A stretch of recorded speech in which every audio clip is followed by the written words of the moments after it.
Halo semua, kembali lagi di podcast Simfoni seputar isu menarik, perspektif, dan juga beropini. Balik lagi dengan aku, Melia Wulandari, dan juga pasangan saya Jauh?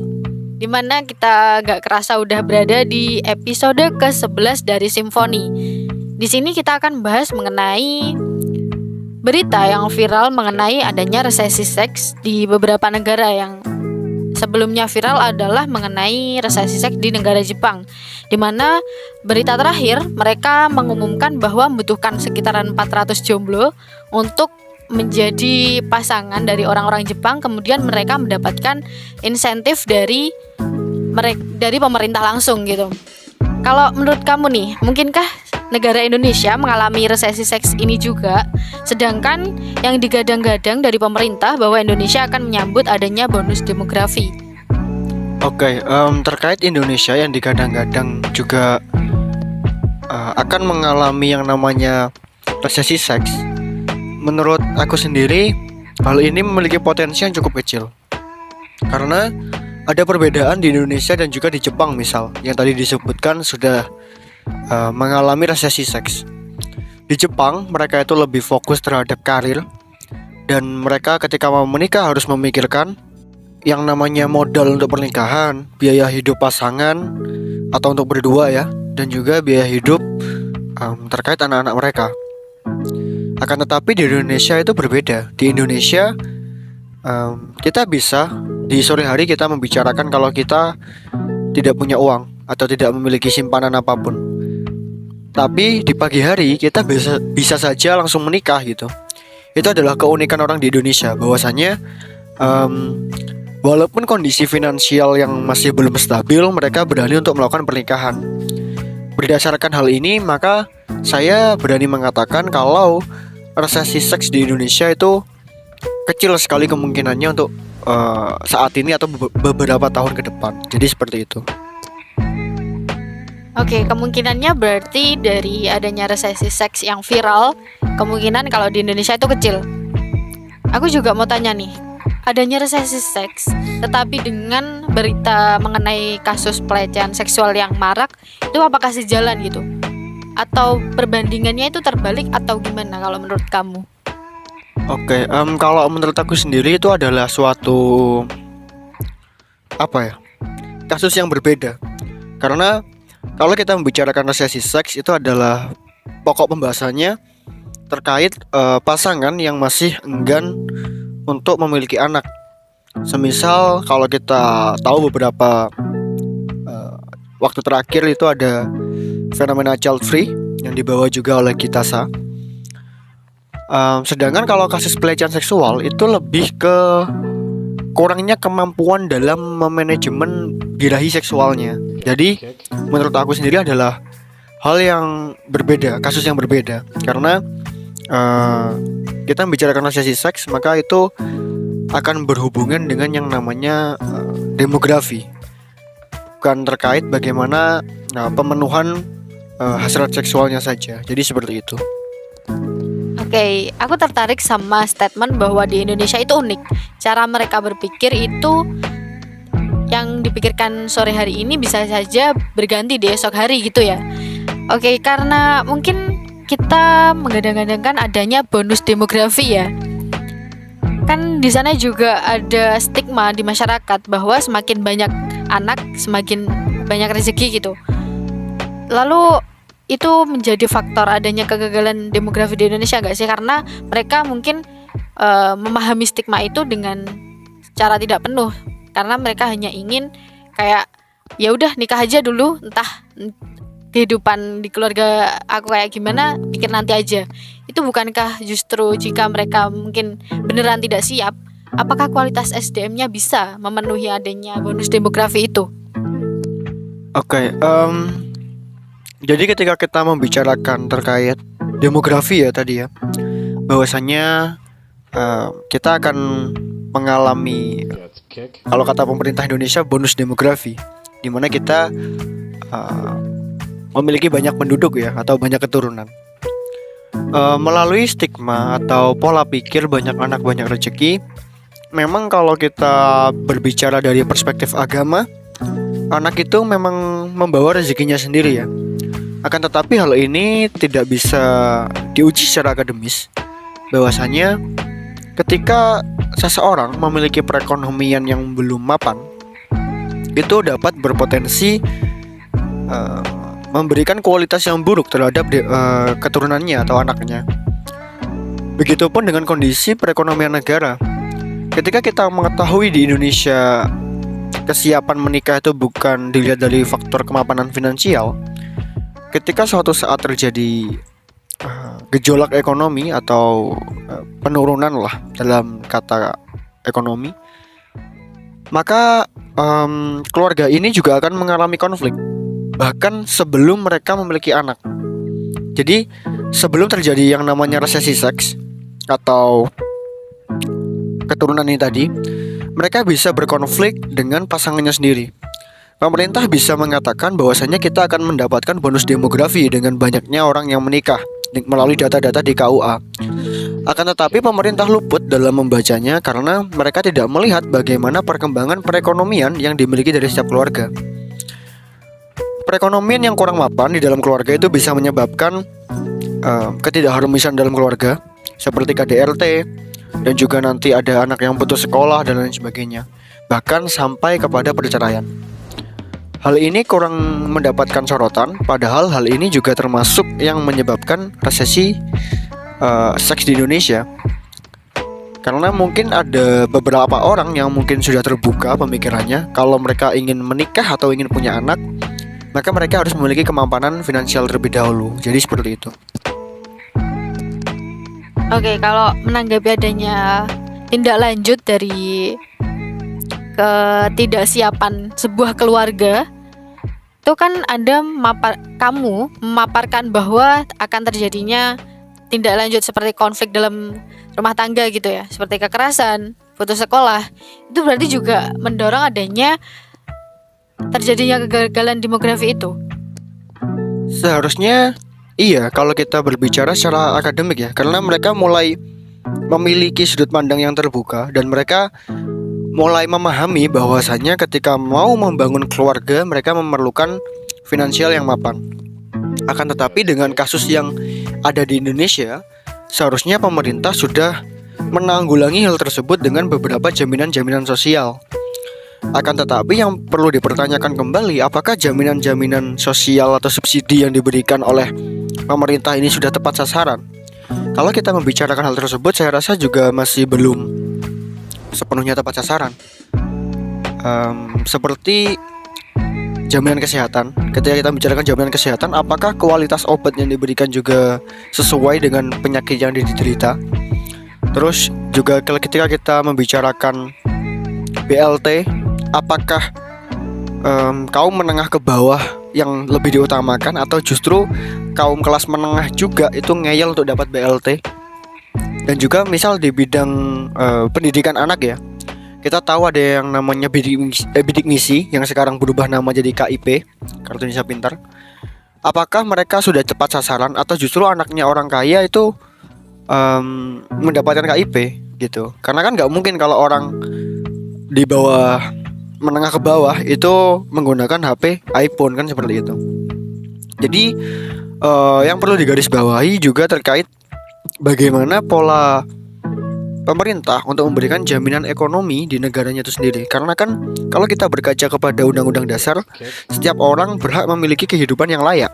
Nah, hal ini juga harus diperhatikan oleh pemerintah sehingga demografi yang digadang-gadang itu merupakan kelebihan dari kita, itu menjadi suatu hal yang dapat kita unggulkan.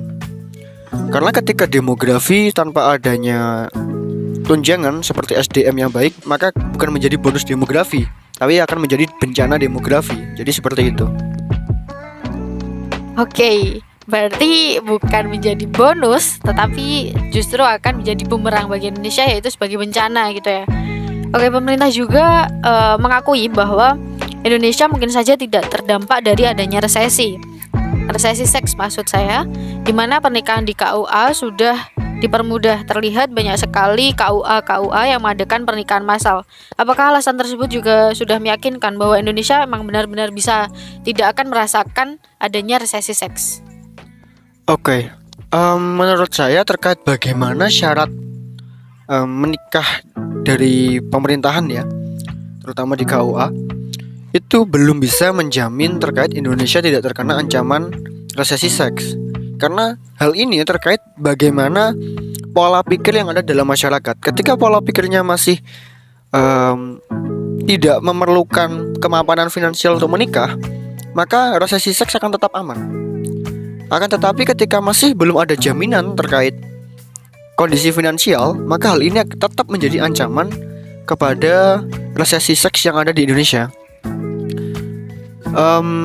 Jadi dapat kita tarik benang merah ya, bahwasanya ketika orang memiliki kemapanan finansial, mau seperti apa persyaratan yang diberikan oleh KUA, maka mereka akan dengan mudah untuk memenuhi hal ini gitu.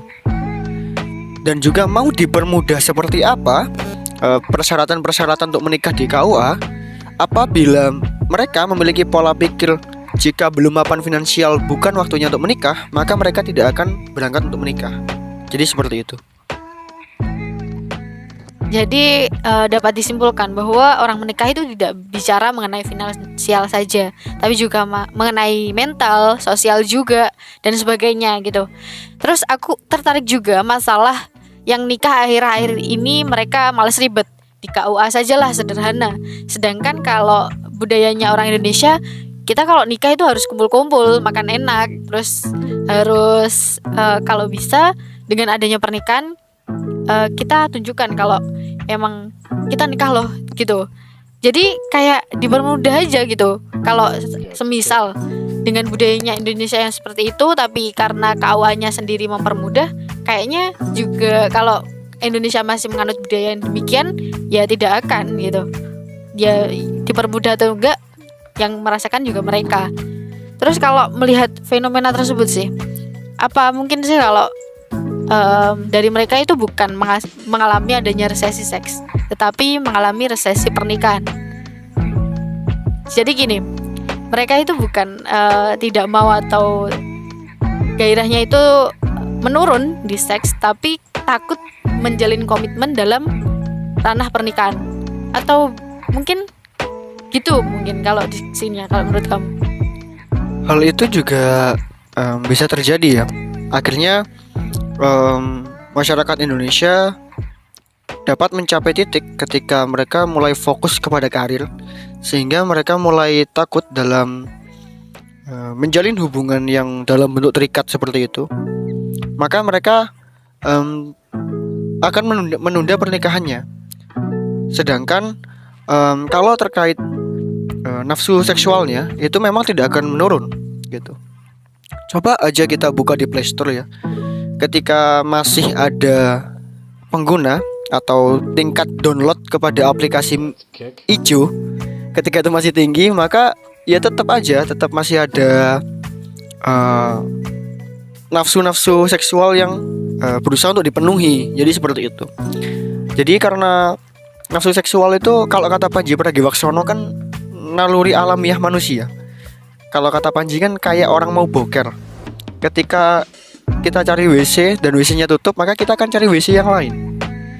Nafsu seksual sama seperti itu. Nah, perbedaannya terkait hanya pada apakah mereka mau menikah dan memiliki keturunan, atau hanya sebatas memenuhi nafsu seksualnya saja. Jadi seperti itu. Kalau mengenai mereka yang tidak siap karena adanya komitmen, mungkin ini juga terhubung pada kesiapan mereka atau kebijakan mereka agar tidak menghasilkan SDM yang kurang berkualitas gitu. Karena kalau kita ngomongin SDM, bukan hanya masalah kuantitas, tapi juga harus mempertimbangkan adanya kualitas yang baik juga gitu. Jadi gimana sih menyikapi adanya fenomena yang akhir-akhir ini berkembang, yang adanya pemerintah ingin bonus demografi, juga adanya resesi seks dan sebagainya. Oke, membicarakan terkait bagaimana hal yang harus dilakukan dalam menghadapi kasus yang kamu sebutkan tadi, memang banyak PR dari pemerintah ataupun masyarakat itu sendiri. Pertama, masyarakat juga harus merubah pola pikirnya bahwasanya menikah itu adalah ketika kamu siap secara mental, finansial, fisik dan lain sebagainya. bukan karena tuntutan dari orang tua ataupun tetangga. Terus selanjutnya adalah bagaimana negara itu bisa menjamin kehidupan yang layak bagi masyarakatnya, baik dari segi jaminan kesehatan, jaminan finansial, dan lain sebagainya. Dengan hal seperti ini, maka demografi yang digadang-gadang menjadi keunggulan kita itu tidak akan menjadi suatu bualan yang sia-sia. Akan tetapi akan menjadi suatu hal yang benar-benar menjadi keunggulan, karena perkembangan demografi di Indonesia juga diiringi dengan perkembangan indeks pembangunan manusia yang ada di Indonesia. Jadi kita sudah memiliki banyak sekali tenaga kerja dan juga kualitas yang cukup baik, tapi juga perlu lagi ditangani oleh pemerintah. Yang menjadi PR-nya adalah bagaimana mereka akhirnya membuka lapangan pekerjaan untuk tenaga kerja yang saat itu sudah tersedia dari bonus demografi ini. Karena kuantitas dan kualitas itu sudah memenuhi prasyarat dari demografinya. Akan tetapi apabila lapangan pekerjaan itu sedikit, maka akan banyak tenaga kerja yang nganggur. Dan itu tetap menjadi bencana demografi, karena yang muncul bukanlah keunggulan dari demografi, akan tetapi kemiskinan yang semakin parah. Jadi seperti itu. Atau bisa dikatakan ketika bonus demografi ini ada, atau masyarakat kita itu memiliki jumlah yang sangat besar, bisa jadi kita bukan mendapatkan bonus, tapi kita semakin terbebani karena kebutuhan yang semakin besar gitu ya. Karena dengan kebutuhan kita yang semakin besar tapi kualitasnya tidak mumpuni, bisa saja kita dijadikan sebagai pasar dari para kapitalis gitu. Mungkin dari luar negeri kalau Indonesia tidak bisa membaca peluang tersebut. Kalau ngomongin hal itu, bonus demografi ini cara menyikapinya yang harusnya itu kita maksimalkan sebagai anak muda, khususnya untuk anak muda saja, kalau bukan masyarakat secara luas. Kalau menurut kamu itu seperti apa? Sebenarnya ketika kita membicarakan pemuda di Indonesia ya, terlebih apalagi mereka yang sampai pada bangku perkuliahan, seharusnya mereka memiliki pemikiran kritis untuk bisa menganalisis masalah. Karena kita mengetahui ada banyak kecerdasan buatan yang bisa mempermudah kita dalam bekerja. Akan tetapi kecerdasan buatan ini tidak memiliki kreativitas atau emosional yang sama seperti dengan manusia. Maka manusia harus bisa memanfaatkan kecerdasan buatan ini gitu. Akan tetapi hal ini juga memiliki syarat di mana para pemuda ini harus mulai melakukan membentuklah suatu lembaga-lembaga sosial, atau aku nyaman menyebutnya sebagai organisasi proletar karena bukan dari kalangan menengah ke atas ya, yang memiliki dahaga terhadap intelektual. Karena ketika mereka memiliki dahaga intelektual, mereka tidak akan cukup dengan apa yang mereka miliki saat ini gitu. Sama seperti di agama kan, kita diharuskan untuk menjadi seorang yang ulul albab atau cinta terhadap ilmu pengetahuan. Maka dengan demikian, bonus demografi akan menjadikan Indonesia Emas 2045, bukan menjadi petaka demografi 2045. Jadi seperti itu. Oke, cukup menarik membahas mengenai resesi seks, mengenai bonus demografi, hingga adanya kata-kata yang haus akan intelektual gitu. Jadi untuk closing pada episode kali ini, kalau dari kamu nih apa nih? Apa ya, kalau kita membicarakan aku sendiri, soalnya juga belum menikah kan, seperti itu. Karena akan sangat canggung kalau aku membicarakan pernikahan atau memberikan quotes terhadap orang-orang yang sudah menikah sedangkan aku sendiri belum menikah. Tapi yang jelas lebih penting adalah asahlah intelektual kalian, maka masa depan akan berada dalam kepalan kalian. Jadi seperti itu. Oke, sangat menarik ya quotesnya. Bukan hanya masalah masa depan, tapi juga mungkin harapan pemerintah yang saat ini masih dalam proses bisa kalian kabulkan gitu. Oke, sekian mungkin dari Simfoni episode kali ini. Kalau kalian suka, bisa like, subscribe, dan juga bisa share ke teman-teman kalian. Dan tentunya semakin bertambahnya pengetahuan Anda, semoga bisa menjadi alasan untuk kami masuk surga. See you next video.